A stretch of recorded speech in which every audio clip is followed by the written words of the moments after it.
Halo semuanya, kembali lagi dengan Blessed Family Channel.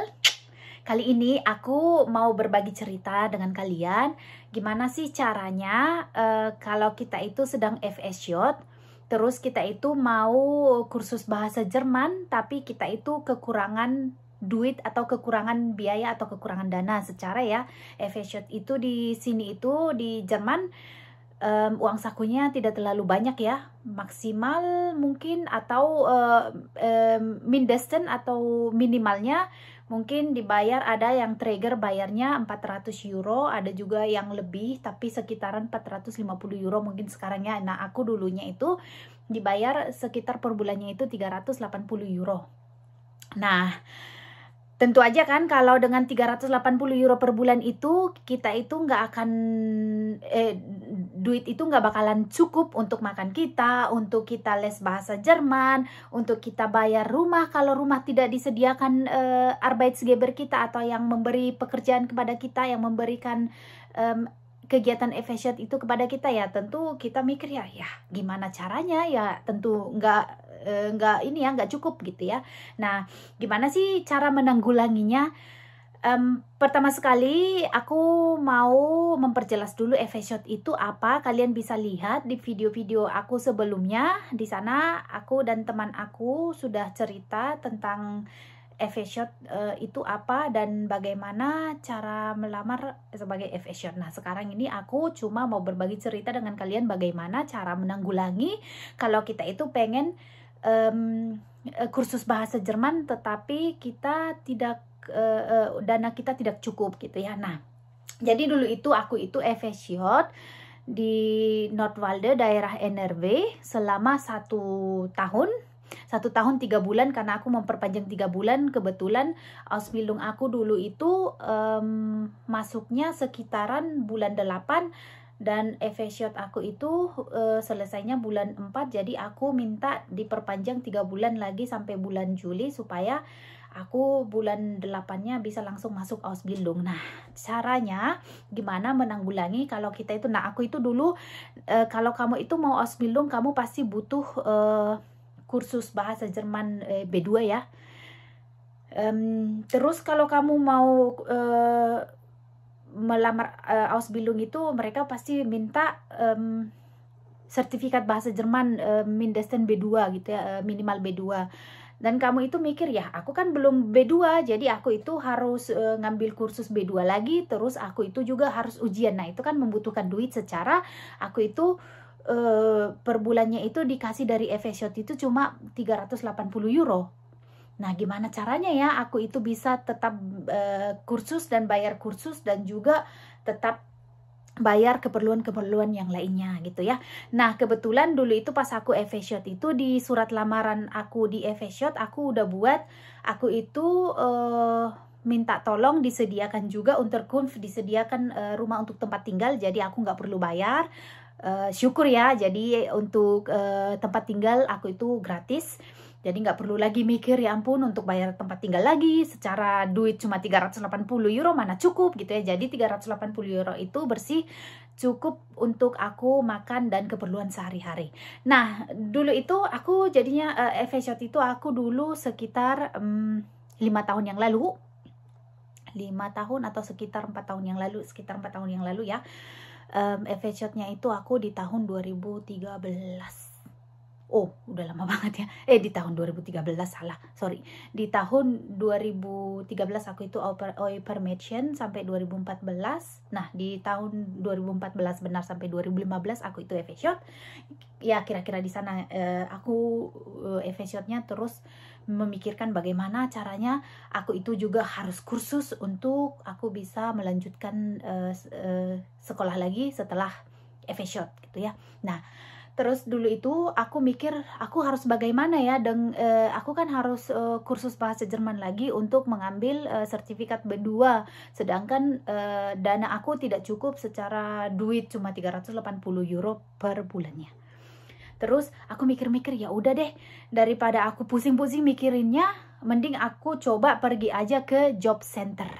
Jadi aku pergi ke job center itu di tempat kita itu adanya di dekat-dekat rumah kita di Rathaus. Rathaus itu Aku pergi ke sana, terus aku nanya-nanya, aku itu sekarang ini lagi shot, terus aku butuh uang untuk aku les bahasa Jerman karena aku pengen lanjut sekolah lagi, tapi dana aku itu kurang mencukupi. Aku bilang sama petugas di sana yang di job center, terus mereka bilang, oh ya sudah, kita lihat dulu ya apa kita bisa bantu kamu atau tidak gitu. Jadi mereka ngelihat di komputer dulu, terus mereka ngelihat paragraf-paragraf gazettes gitu ya, peraturan-peraturan di Jerman ini, siapa-siapa aja yang boleh dibantu gitu. Nah, terus tiba-tiba mereka bilang begini, oh kamu shot ya.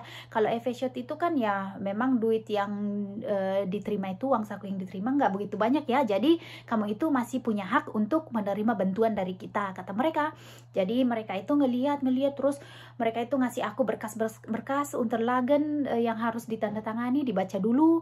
Terus kalau kamu setuju nanti kamu tanda tangani, kamu kembalikan lagi kepada sama kita katanya. Terus nanti setelah itu, setelah semuanya selesai, dokumen-dokumen kamu sudah tanda tangani dan kamu sudah isi, dan setelah itu kamu langsung dapat bantuan dari kita tiap bulannya tambahan dari uang saku kamu dari shot. Mereka bilang begitu.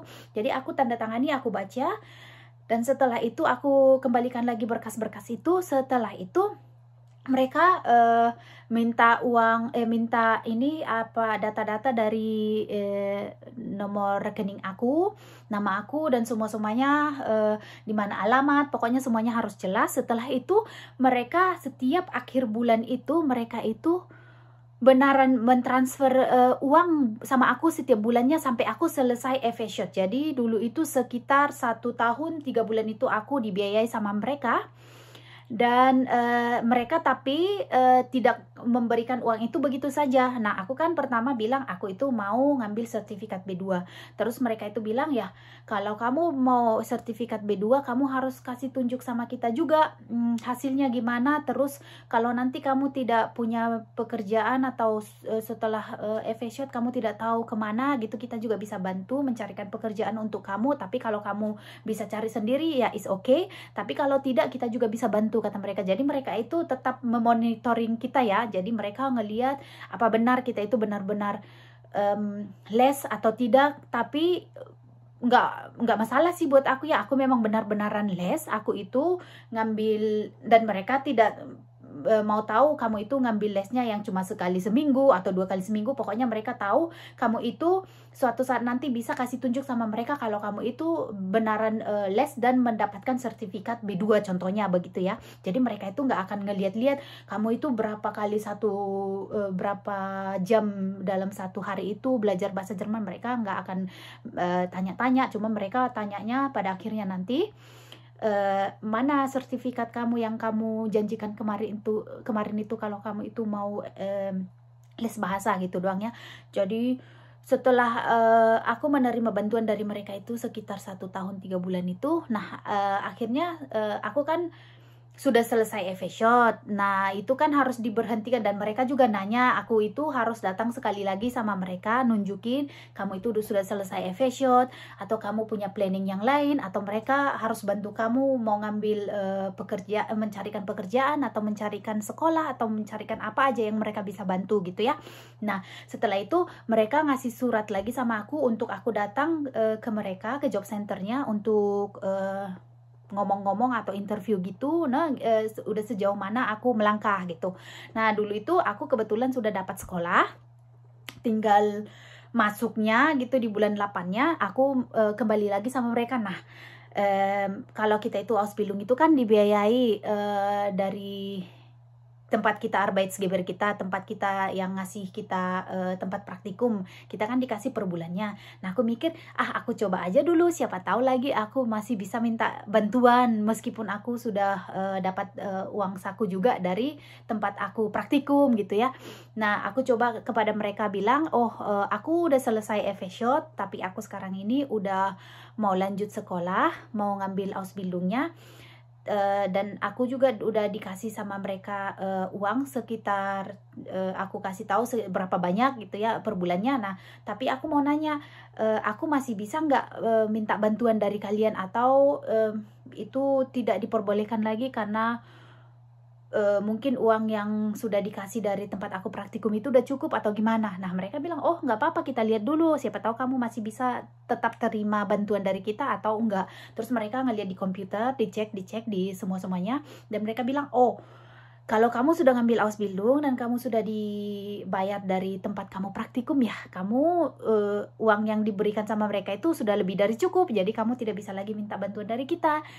Kecuali kalau contohnya uang Ausbildung yang dikasih sama kamu itu per bulannya itu sedikit, tidak memenuhi standar, terus kamu harus bayar rumah, bayar itu, bayar ini, bayar itu, kita bisa hitung kembali dan bisa jadi kamu dapat bantuan. Tapi biasanya yang untuk kamu yang Ausbildung di bagian kesehatan gitu, mereka bilang kayak gitu ya, atau di bagian Pflege gitu, jadi uangnya sudah lebih dari cukup, jadi kita tidak bisa memberikan bantuan. Begitu. Jadi kalian teman-teman yang sedang kesulitan saat ini, yang kalian mau EV-shot atau sedang EV-shot, kalian bisa tanya ke job center kalian setempat, di mana Rathaus gitu yang ada job centernya, bisa kalian tanyakan langsung sama mereka gimana, dan mereka pasti bantu. Kalau kalian memang layak minta bantuan, pasti mereka selalu akan bantu.